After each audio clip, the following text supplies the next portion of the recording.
Todos sabemos que nuestro planeta es una esfera. Y siendo niños, algunos hemos pensado que en los lejanos parajes del sur del mundo, todo estaba boca abajo. ¿Lo está? No lo está. El mundo siempre es boca arriba, allá donde uno vaya. Y en Nueva Zelanda, en las lejanas antípodas, sus habitantes lo han demostrado dibujando su propio mapa. Un mapa que es justamente el contrario al que la mayoría de los habitantes de la Tierra estamos acostumbrados a ver.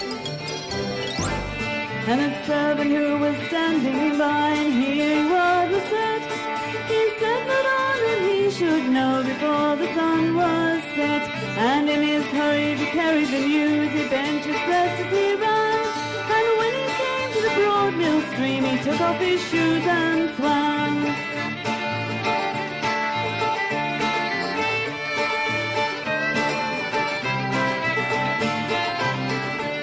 Oh, little Matty Groves, he lay down and had himself asleep.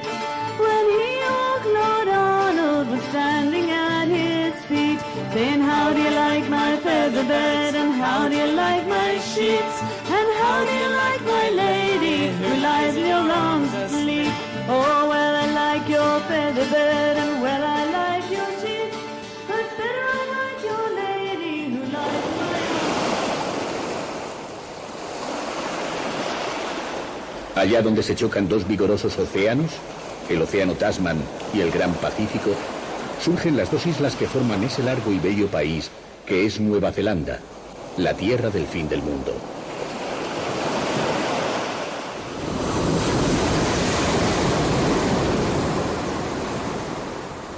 Nuestro viaje comienza en el Cabo Reinga, justo en la punta más septentrional de la isla del norte, a cuyos pies se embisten los dos mares. Reinga es una palabra maorí que quiere decir el lugar del salto, pues las viejas creencias afirman que al morir, las almas de los maoríes vuelan desde aquí hasta la isla de Hawaiki, un lugar imaginario donde las leyendas sitúan el origen de este pueblo venido del mar.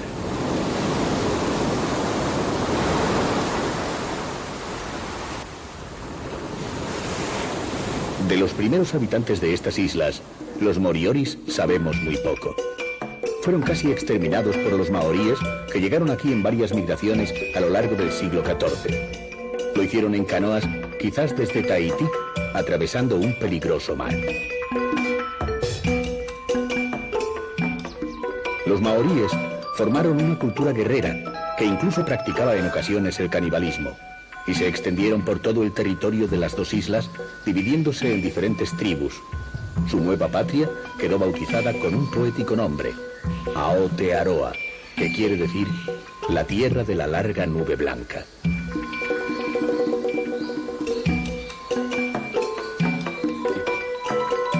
Hoy todavía, los maoríes siguen llamando así a Nueva Zelanda, la tierra de la larga nube blanca.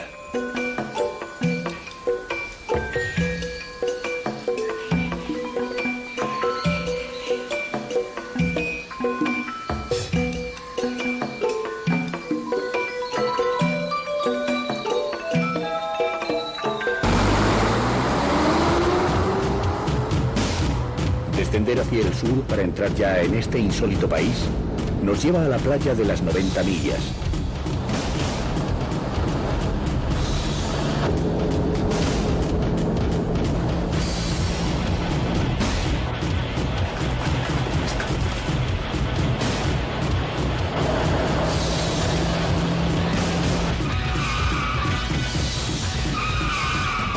Es una carretera abierta, una autopista natural sin asfalto, sin señales de tráfico ni semáforos. No obstante, como muchos otros lugares del país, la presencia del hombre y en ocasiones su inconsciencia amenazan el medio ambiente.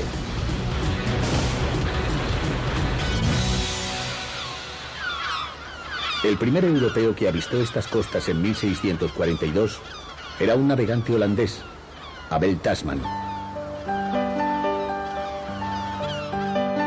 Tasman no logró poner pie en sus playas ante la hostilidad de los maoríes, pero esbozó el primer mapa de las islas y poco más tarde los holandeses bautizaron el nuevo territorio como New Zealand, en honor de una provincia de su país. Algo más de un siglo después, aquel gran navegante que fue James Cook llegó a las costas neozelandesas. Cook fijó un mapa más exacto que el de Tasman y regresó en 2 nuevos viajes, precisando los datos cartográficos del nuevo territorio. Aquí, en la bahía de las islas, en las ciudades que hoy se llaman Paihia y Russell, comenzaron los primeros asentamientos de colonos europeos entre finales del siglo XVII y principios del XVIII. Aquella tropa de ávidos europeos casi extinguió la población de focas y ballenas, en tanto que comenzaron los primeros roces con los maoríes.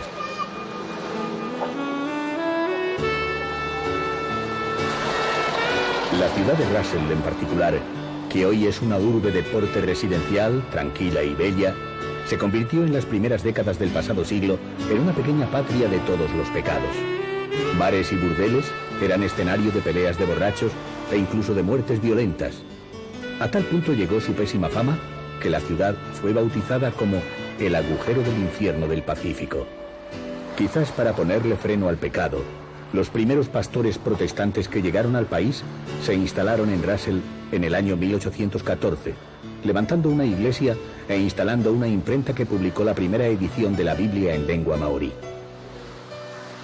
Russell se desarrolló por esos años con una vela encendida en honor de Dios y otra del diablo.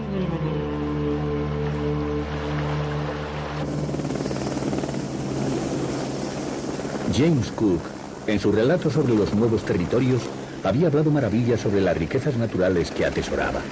Una de ellas eran los árboles kauri, una especie de conífera cuyos ejemplares pueden alcanzar una longevidad de 2000 años. Los bosques de estos señores arbóreos cubrían enormes extensiones de Nueva Zelanda, como estos, que sobreviven aún en el parque de Makinangina. Aquí uno puede imaginar aún cómo debieron ser estas tierras antes de la acción depredadora del hombre.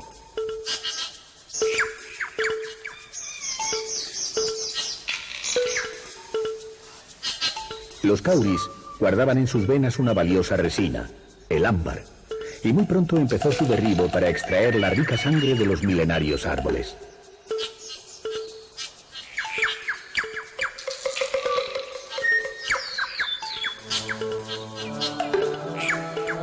Desde Croacia y otros lugares de los Balcanes llegaron trabajadores de la madera que en pocos años desforestaron de kauris casi todo el suelo neozelandés.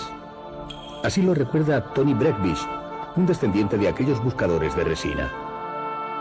I'm probably the last of the generation of gum diggers that went right back into the 1800s. Tony explica que él es probablemente el último de una generación que se remonta al siglo XIX y que empezó con dálmatas que vinieron a Nueva Zelanda buscando una vida mejor.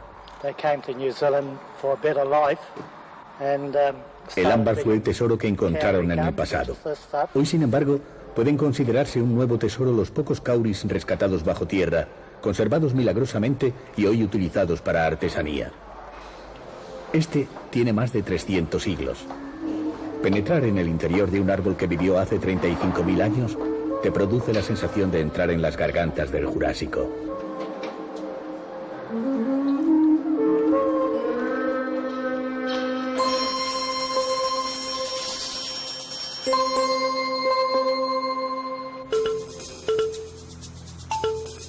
Con la llegada de los primeros europeos, los maoríes descubrieron los rifles y las balas que en guerras intertribales supusieron una enorme sangría.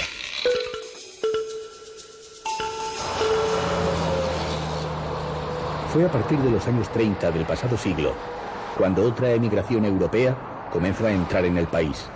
Eran granjeros que venían sobre todo de Escocia e Irlanda y que de inmediato iniciaron la ocupación de tierras que pertenecían a los indígenas.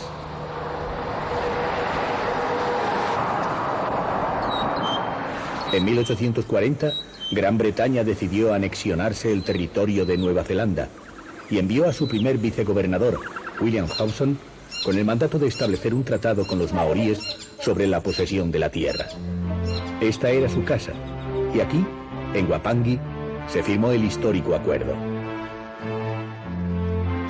Sin embargo, los colonos siguieron ocupando tierras sin hacer caso del acuerdo, pero las revueltas maoríes contra los blancos fracasaron, dada la superioridad del ejército británico. Aún hoy se recuerda su valentía.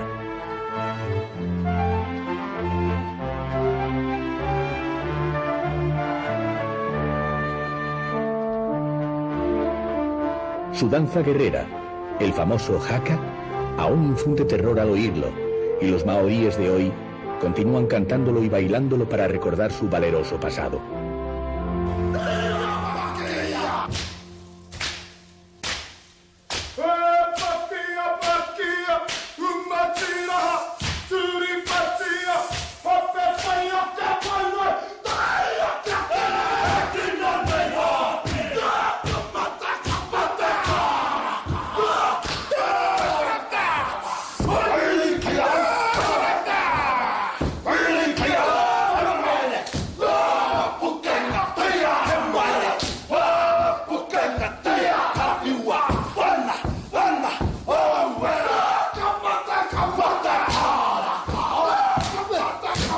Al final de las guerras, se confiscaron enormes extensiones de tierras a los maoríes y la población de este pueblo inició un vertiginoso declive.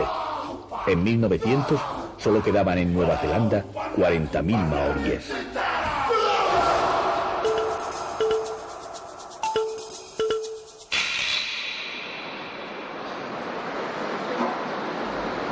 Auckland asoma ante nosotros como una ciudad moderna que tiene un cierto aire a gran urbe de las costas de California.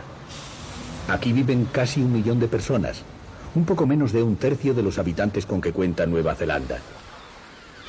Fue capital del país, cediéndole este honor a Wellington, pero presume de ser la ciudad más cosmopolita y la más tolerante, y en todo caso, la más poblada. En su centro, trazado en anchas avenidas, se levantan altos rascacielos y un próspero comercio.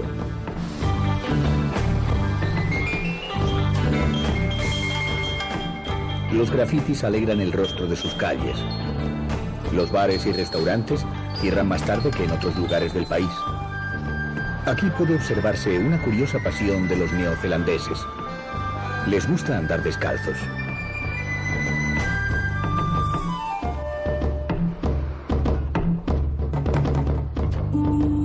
También son muy peculiares en su forma de cruzar las avenidas. Lo hacen en diagonal y al forastero le lleva unos cuantos días aprender tan extraña técnica.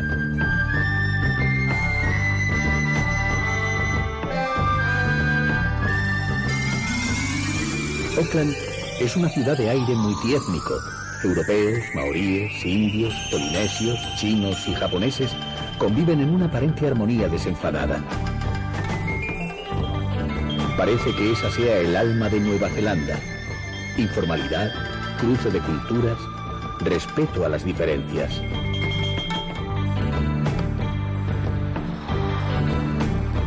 La crisis de las relaciones comerciales del país con Europa ha impulsado a Nueva Zelanda a buscar nuevos mercados en Asia, y el turismo que llega de Japón y de China comienza a convertirse en una industria muy rentable.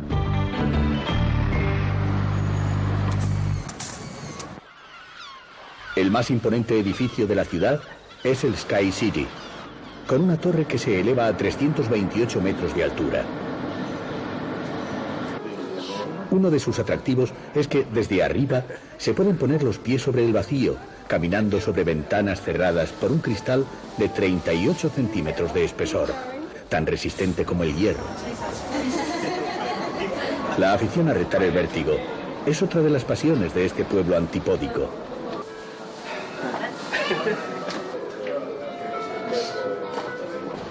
Desde la altura del Sky City es fácil hacerse una idea del trazado de la ciudad. Pueden contemplarse varias de las casi 70 formaciones volcánicas montañosas que rodean Auckland, afortunadamente apagadas, y perder la vista en el ancho océano Pacífico.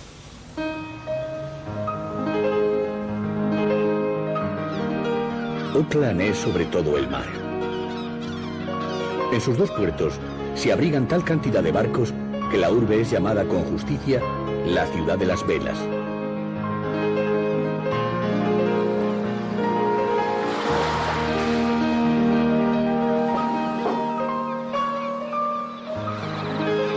Sin duda, Auckland es el lugar del mundo donde hay mayor número de naves por ciudadano, y se dice que 3 de cada 4 de sus habitantes son dueños de un barco.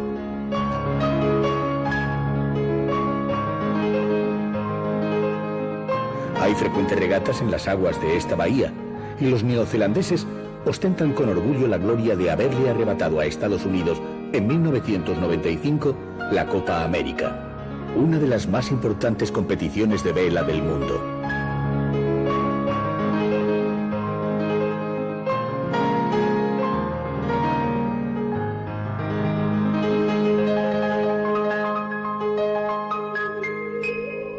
Los alrededores de la ciudad ofrecen a los habitantes de Auckland un buen número de atractivos. Pueden, por ejemplo, tomar un ferry y cruzar a la vecina localidad de Davenport.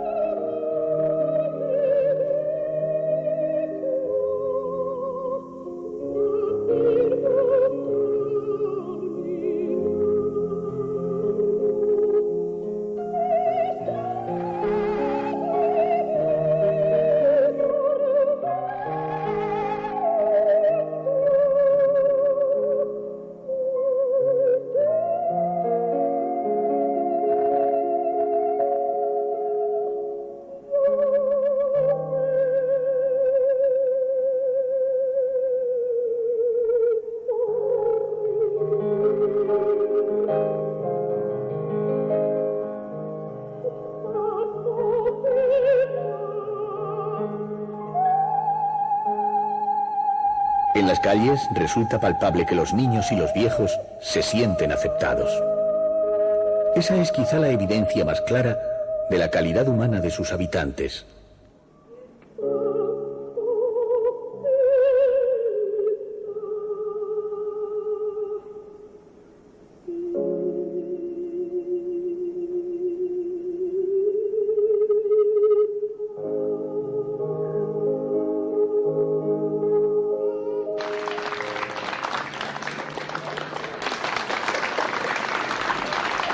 Pero no todo es música.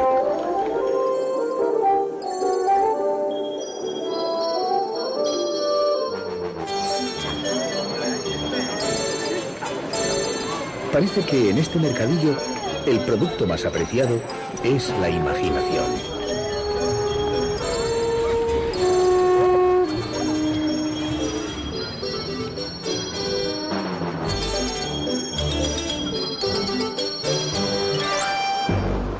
Las playas son también abundantes en los alrededores de la ciudad.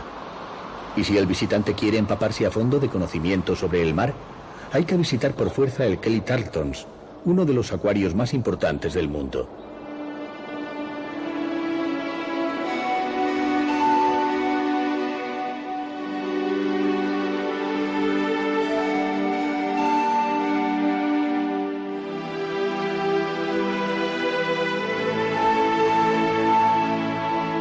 Aquí se instaló por vez primera una campana de metacrilato bajo la cual los visitantes recorren una réplica de los fondos marinos.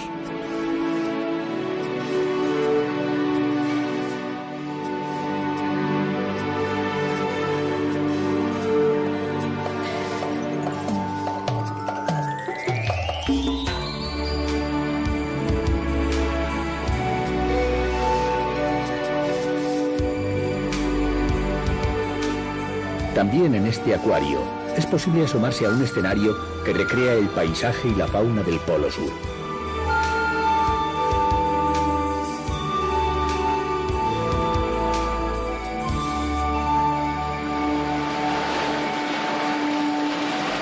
Kelly Tarleton's no es solo una atracción para turistas, sino también una especie de centro pedagógico, pues todos los años acuden aquí numerosos escolares para comprender lo que es la vida del mar. Ese mar que es parte sustancial del ser de Nueva Zelanda.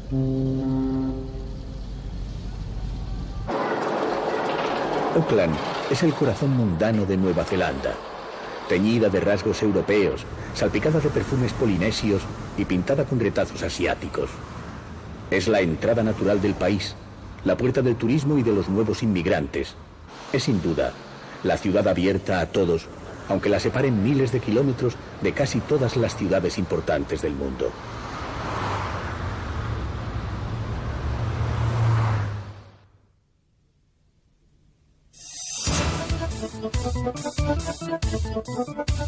De nuevo en carretera, seguimos ruta hacia Rotorua, 200 kilómetros al sur de Auckland, y una ciudad que presume de ser algo así como el alma de la cultura maorí. Cercados por cordilleras que forman volcanes extintos, los largos campos se tienden verdes en la orilla del río Waikato, mientras marchamos hacia el sur.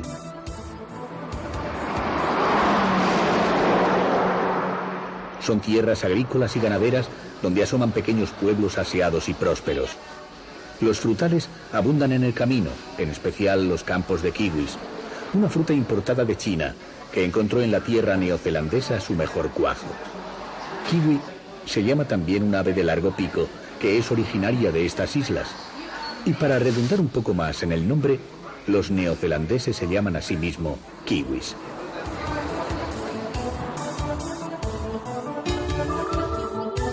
Resulta chocante observar que todo parece nuevo en las carreteras de Nueva Zelanda. Es como si las casas, los comercios e incluso las gasolineras hubieran sido empaquetadas hace unos días al otro lado del mar, traídas en barco e instaladas ayer mismo en estas tierras.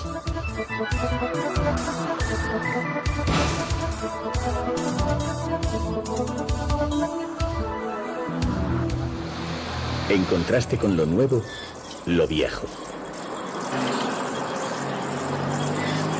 En Tirau, poco antes de llegar a Rotorua, abundan las tiendas de antigüedades, casi todas traídas de la lejana Europa.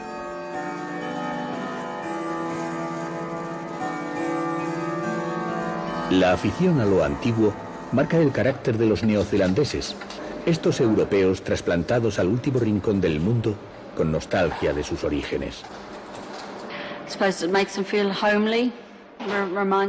Sharman y Foster nos dice que a los neozelandeses las antigüedades les hacen sentir como en las casas que habitaban sus abuelos.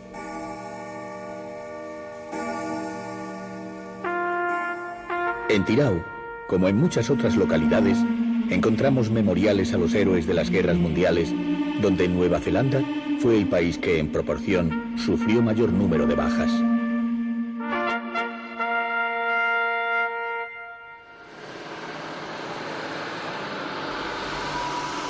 Rotorua es una ciudad que se huele mucho antes de llegar a ella, a causa de las emanaciones sulfúricas de sus abundantes geysers.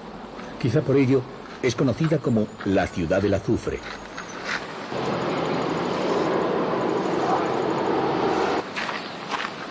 Rotorua es casi una estación termal, siempre cercada por las nubes de vapor que emanan de la tierra en sus alrededores e incluso en las mismas calles de la ciudad. Es al tiempo una urbe de aire moderno, trazada a cordel y circundada de volcanes dormidos.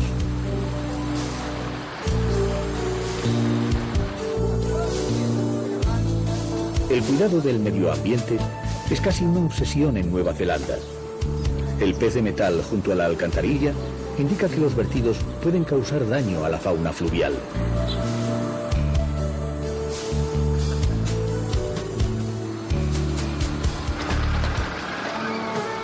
La antigua estación termal de Rotorua es hoy museo. Su arquitectura recuerda los días en que el país fue colonia británica. Es el recuerdo de un tiempo pretérito que los viejos habitantes de Nueva Zelanda no han olvidado. Pero sobre todo Rotorua quiere ser el centro de recuperación de la cultura maorí, ya que aquí viven un tercio de los miembros de esta etnia que habitan el país hoy incorporada de pleno derecho a la sociedad neozelandesa.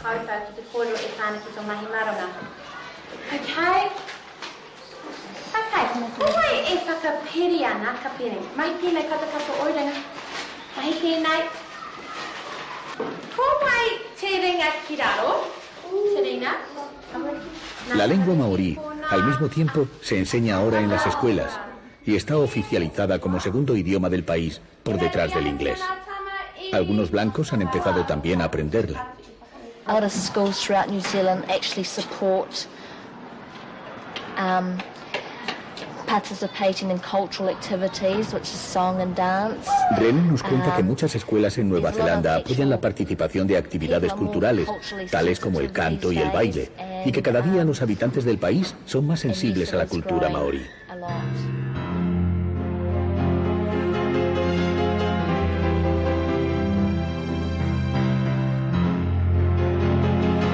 La región de Rotorua Está circundada de lagos, bosques y volcanes apagados. Pero la naturaleza se vuelve más espectacular que en cualquier otro lugar de la región, aquí, en Waiotapu, que quiere decir agua sagrada, una estación termal a 29 kilómetros de Rotorua.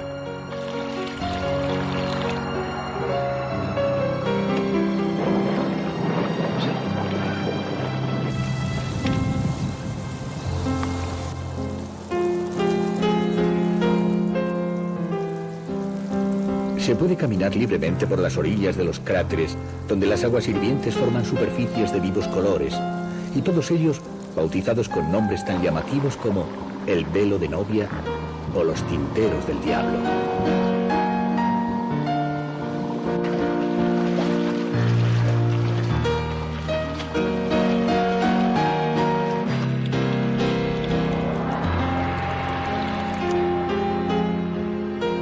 En Rotorua y su región circundante, todavía se vive bajo la obsesión de un gran desastre natural, la súbita erupción del volcán Tarawera del año 1886. Sobrevolando el volcán Tarawera, puede verse la enorme grieta que dejó el coloso al arrojar su ira sobre una enorme extensión del territorio circundante. La inmensidad de esta cicatrizada herida nos anima a reducir nuestra soberbia a la vista de las potentes fuerzas de la naturaleza.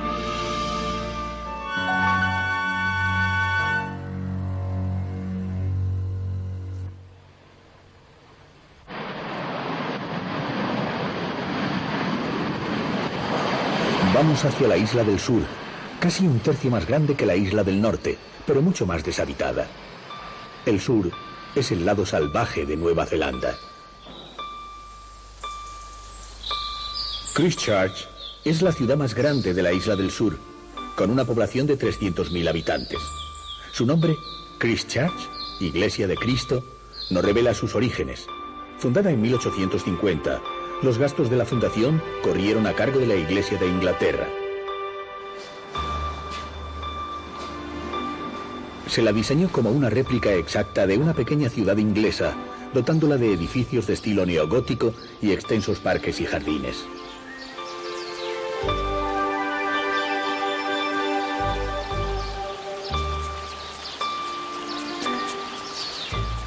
Su río, como era de prever, se llama Avon, y la región donde se asienta, Canterbury.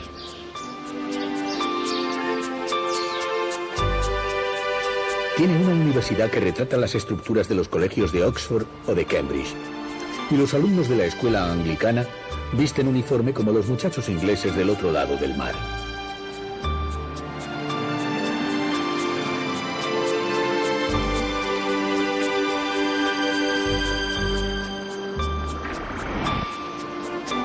Cuando la piadosa ciudad fue fundada, había más iglesias que tabernas. No obstante, en 1870 llegaron oleadas de agricultores irlandeses que emigraban ante la crisis desatada por la peste de la patata. Luego vinieron los escoceses atraídos por la fiebre del oro, y el resultado fue que el número de pubs dobló enseguida al de capillas. Christchurch no olvida sus severos y puritanos orígenes, y en los modernos edificios se pueden observar todavía las trazas de una marcada tendencia medieval. Christchurch ha sido y es la base desde donde salieron y aún salen las expediciones científicas hacia la Antártida. La ciudad recuerda a uno de los héroes de antaño en la batalla por alcanzar el Polo Sur, el británico Scott, quien murió en el empeño. Su estatua, que adorna uno de sus jardines, fue cincelada por su esposa Kathleen.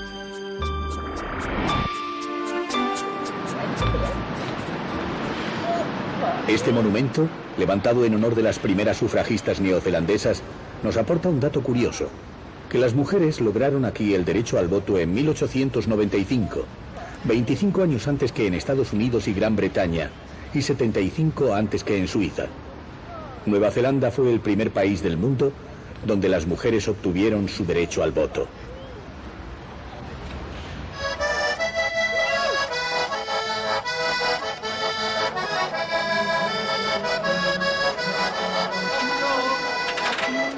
Para que nada falte en Christchurch, que recuerda a la lejana Inglaterra, el rugby es el deporte favorito de sus habitantes. En toda Nueva Zelanda, el rugby alcanza casi el rango de una religión. Pero en Christchurch tiene su base uno de los mejores equipos del país, y cuando hay partido, nadie se lo pierde.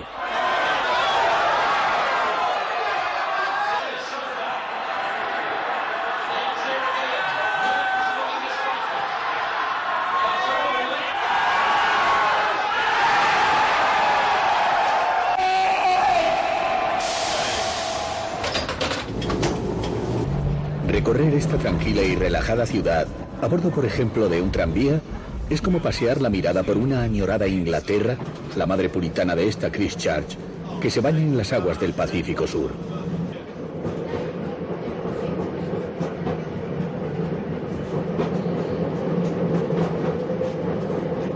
El tren transalpino nos aleja de Christchurch, cruzando de costa a costa y rumbo al oeste.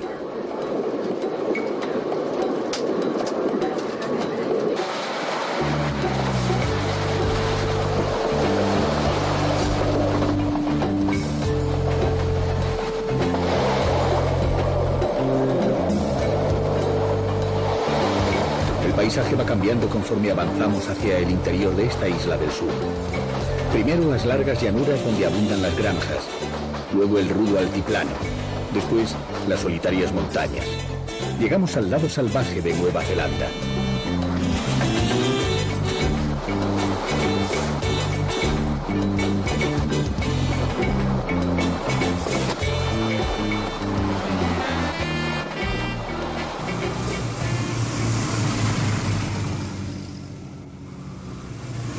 Estas tierras, que asoman al mar de Tasman, en la costa occidental de la isla del sur, son uno de los lugares menos habitados del país. Hay que atravesar los ríos por estrechos pasajes y nuestro viaje discurre entre grandes extensiones arbóreas.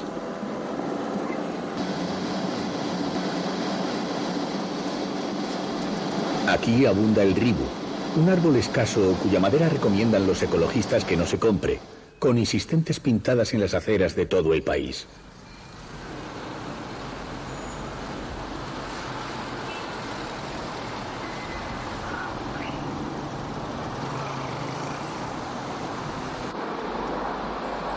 La llegada de los europeos el pasado siglo alteró el equilibrio ecológico con la importación de animales extraños a estas tierras.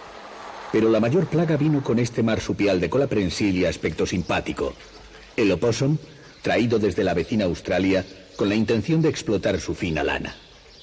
Hoy, la población de opossums se acerca a los 80 millones de ejemplares.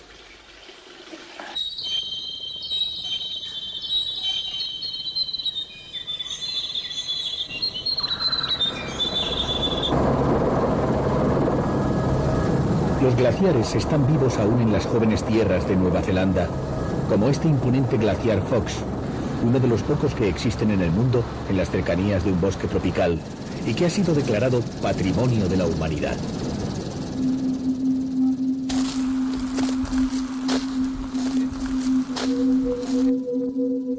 Es una experiencia inolvidable caminar por esta lengua blanca que desciende desde las montañas heladas para alimentar los bosques calientes. Adentrarse en sus cuevas es como viajar muchos millones de años atrás, a nuestro pasado de la era glacial.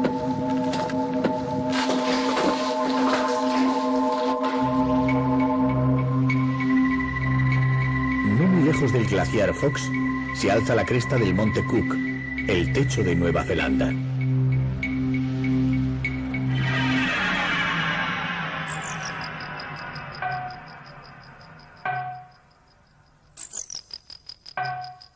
Cadáveres. Una playa llena de cadáveres forestales. El mar es bravo en estas costas solitarias y en ocasiones la fuerza de las olas arroja tal cantidad de maderos y árboles muertos que las playas cobran la apariencia de un osario.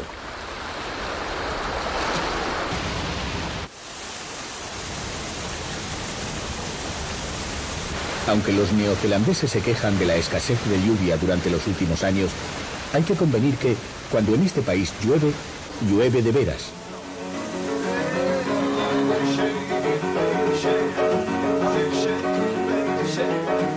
Un alto en el camino para descansar y tal vez tomar una bebida caliente nos reserva una sorpresa.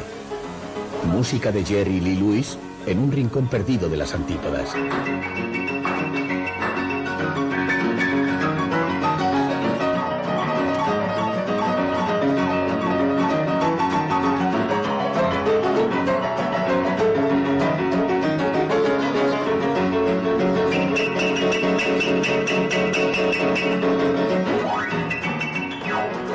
Los dos músicos, que han pasado la noche en el hotel, ensayan e improvisan.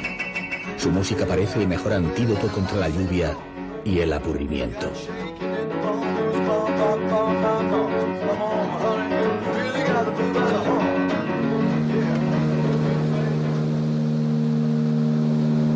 La lluvia cesa y el paisaje se abre.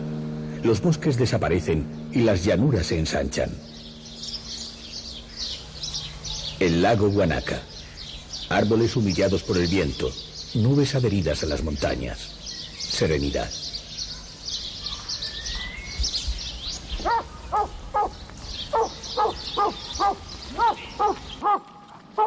Es esta una región agrícola y sobre todo ganadera.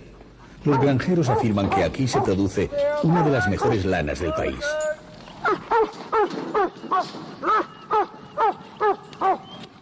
Los perros pastores neozelandeses tienen bien ganada fama en todo el mundo. No solo son buenos empujando al ganado, sino que alcanzan un extraordinario nivel de especialización en tareas más complejas.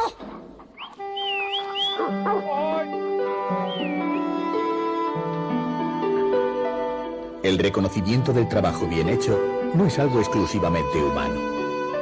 Como en todas las sociedades rurales, la relación entre hombres y animales parece superar la simple relación de necesidad.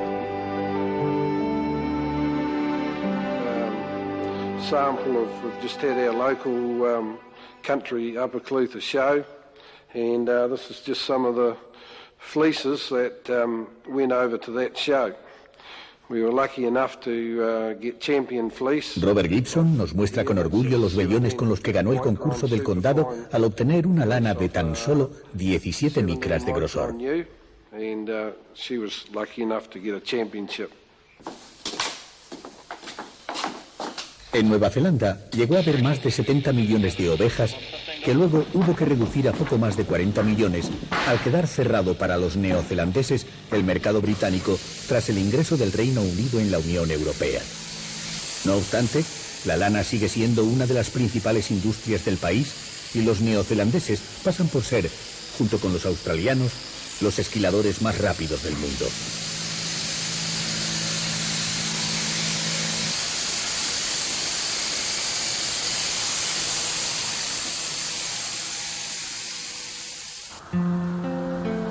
Arrowtown es la última parada de los pioneros que recorrían el oeste. Cuando en 1862 se descubrió oro en el río Shotover, se desató una fiebre parecida a la de la legendaria California.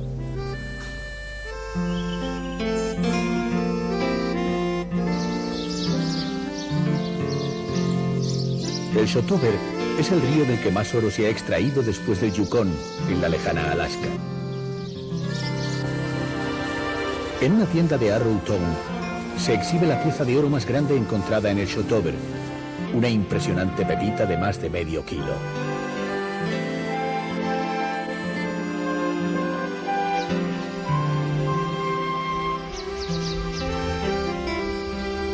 En las afueras de Arrowtown asoman con patetismo las miserables cabañas que alojaban a la numerosa comunidad china que buscaba oro. Algunos vinieron aquí con la sola esperanza de reunir $100 de la época y regresar a su país.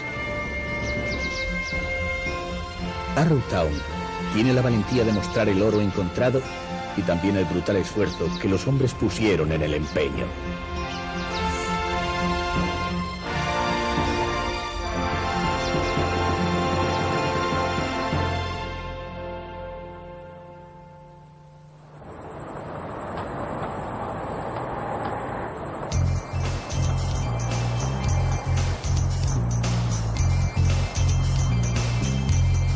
Arrimada a las faldas de los Alpes neozelandeses, Queenstown es un centro turístico de primera magnitud el más importante del país.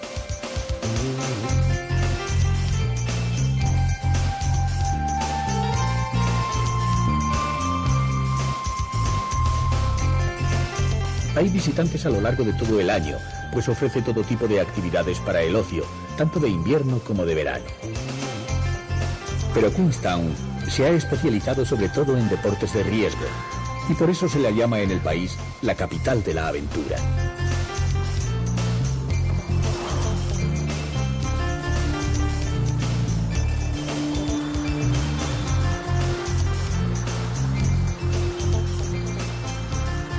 Aquí es posible practicar rafting, jetboating y muchas otras actividades de nombre infernal.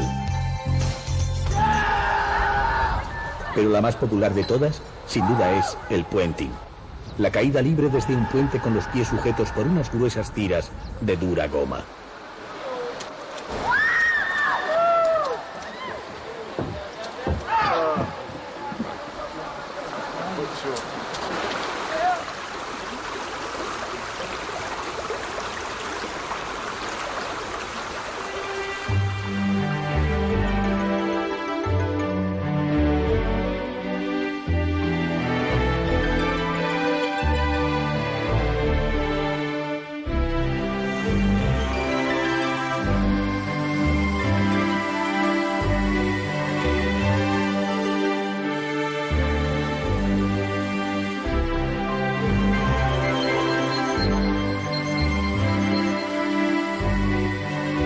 Este deporte, que requiere un cierto valor y poco sentido del vértigo, tiene su origen en un antiguo rito polinesio de iniciación, en el que los jóvenes mostraban su valentía.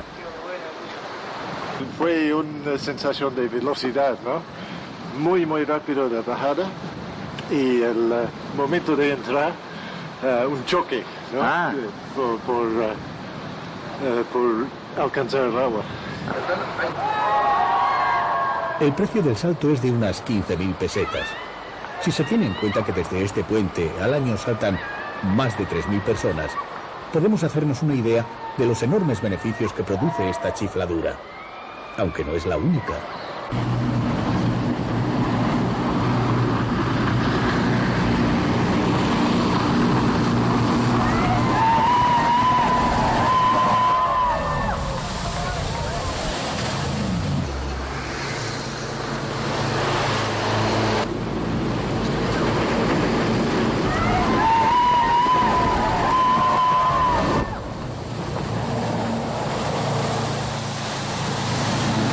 Sin duda es divertido, pero ¿no es también contaminante? ¿Qué ocurre con el agua o el silencio? Difícil equilibrio es explotar la naturaleza intentando no arruinarla.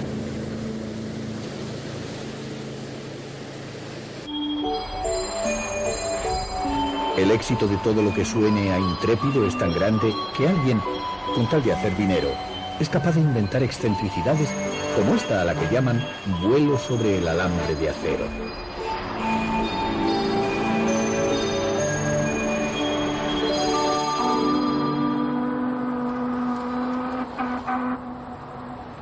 El vapor Ingerslow nos anima a navegar un par de horas por el lago Wakatipu, el tercero más grande del país.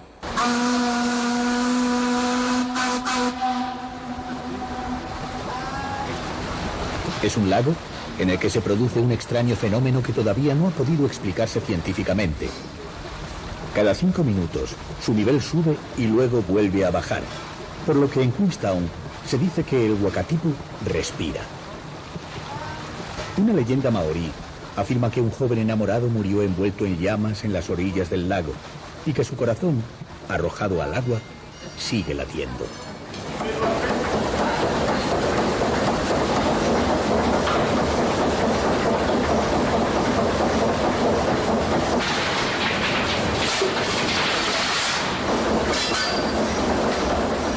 El barco en el que viajamos, siguiendo la hilera de las Oscas Montañas, es el único que se conserva en todo el Pacífico Sur.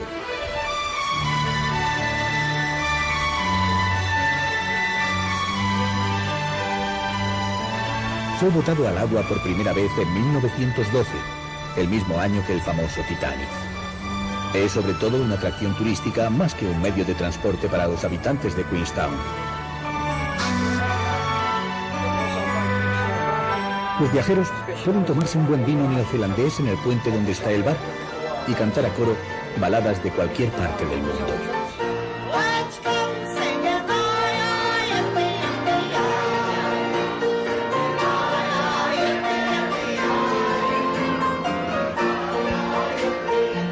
Apostados en la cubierta, escuchando cómo disfrutan y desafinan los turistas, uno se pregunta si Nueva Zelanda tiene necesidad de ofertar aún más agitación, adrenalina y riesgo, o sencillamente regalarnos la serena quietud que ha reinado aquí durante miles de años.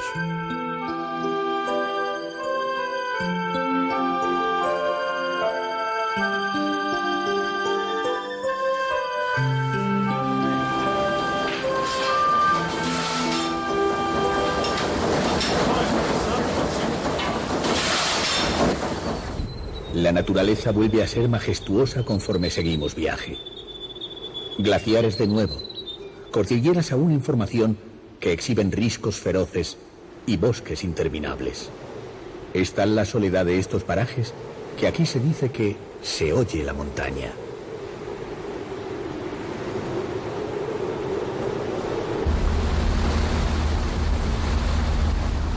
Bajo la soberbia alzada del Pico Mitre, de 1.695 metros de altura, se abre Milford Sound, uno de los 14 fiordos que muerden la costa occidental de la isla del sur.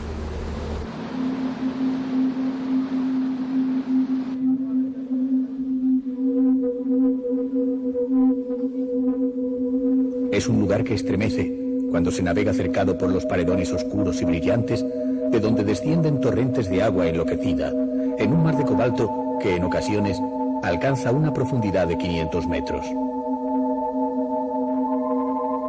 A bordo del Lady of South Pacific, la Señora del Pacífico Sur, se observan las transformaciones súbitas de la luz y los reflejos de los broncos picos en las aguas. Milford Sound tiene 22 kilómetros de profundidad y es el único fiordo al que puede llegarse por carretera viniendo desde Queenstown.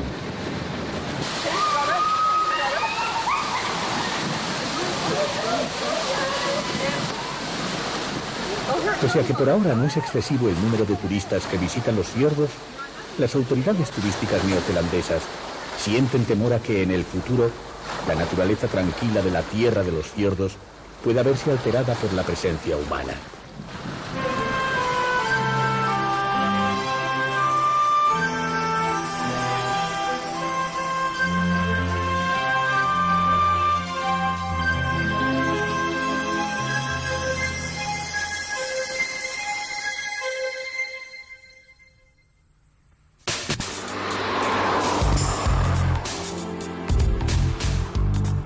La carretera nos lleva ya hacia el hondo sur de la isla.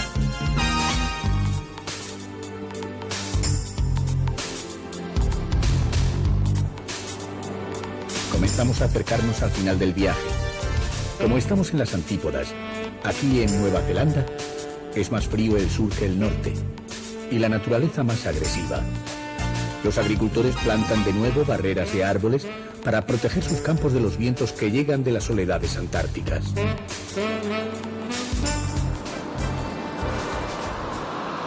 Si Christchurch nos hacía sentir la nostalgia de Inglaterra, en Dunedin uno cree encontrarse al entrar en la ciudad en tierras de Escocia.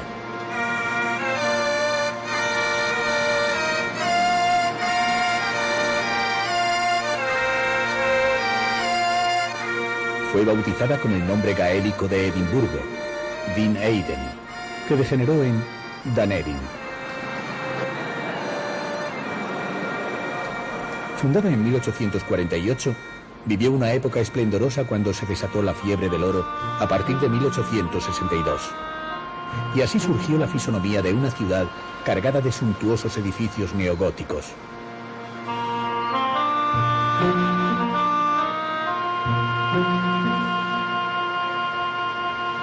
Aquí se creó la primera universidad de Nueva Zelanda y hoy todavía 1 de cada 10 de sus habitantes es estudiante, lo que la convierten en la ciudad joven por excelencia del país.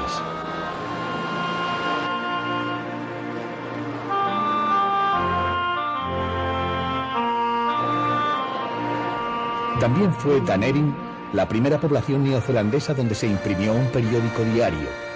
Como debe ser en cualquier localidad que se precie de tener un pasado escocés, en Danerin funciona una destilería de whisky.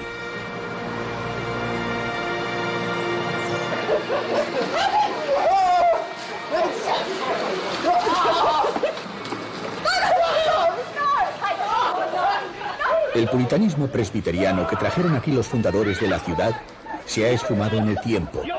La juventud manda en la ciudad y hoy es una urbe informal, desenfadada y amiga de divertirse con cualquier pretexto.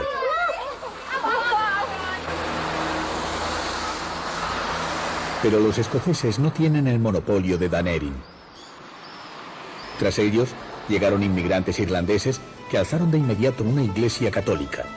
Así que Irlanda y Escocia conviven en armonía en esta remota ciudad, la más poblada del mundo antes de alcanzar la Antártida.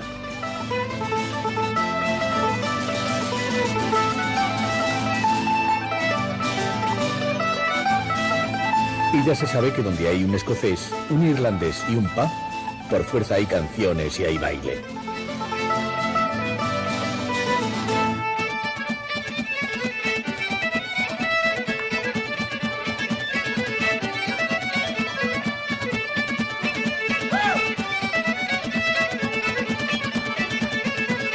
La música celta resuena en las noches de esta ciudad de aire rígido y corazón alegre.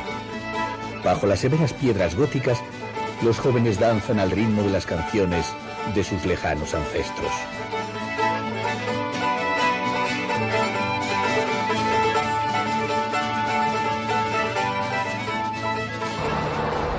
Asomándose al Polo Sur, la península de Otago es una de las principales atracciones de la isla meridional de Nueva Zelanda.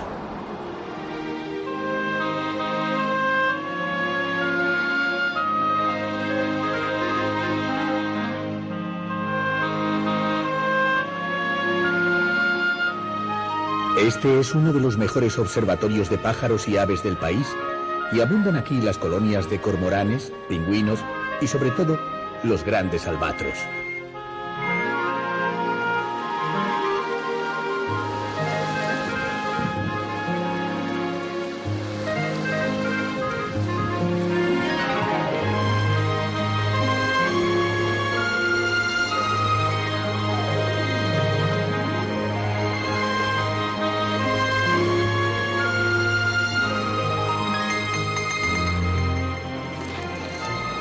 Para contemplar a los pingüinos sin molestarles, se han construido una especie de trincheras que nos conducen a un high, un típico observatorio de animales.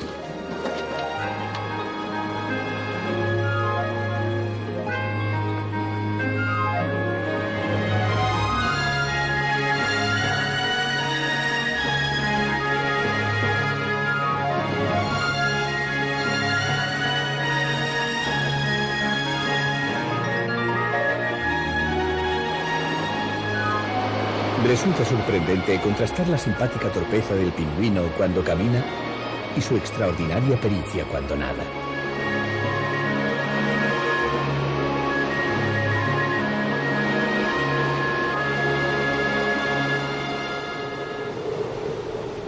El viento polar azota los tejados de Danerin y viajan las nubes sobre la tierra a buena velocidad.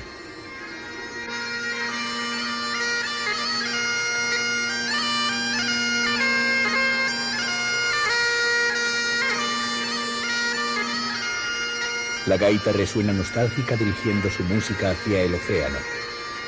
Si los maoríes creen que al morir sus almas volarán hacia la tierra de sus orígenes, estos europeos emigrados a las antípodas arrojan sus melodías al mar para que los vientos las lleven a las tierras de sus ancestros. Aunque no sea así, en ocasiones es como si los habitantes de este hermoso país, añorantes de otras geografías lejanas, no quisieran pertenecer a esta tierra y la considerasen un lugar de tránsito.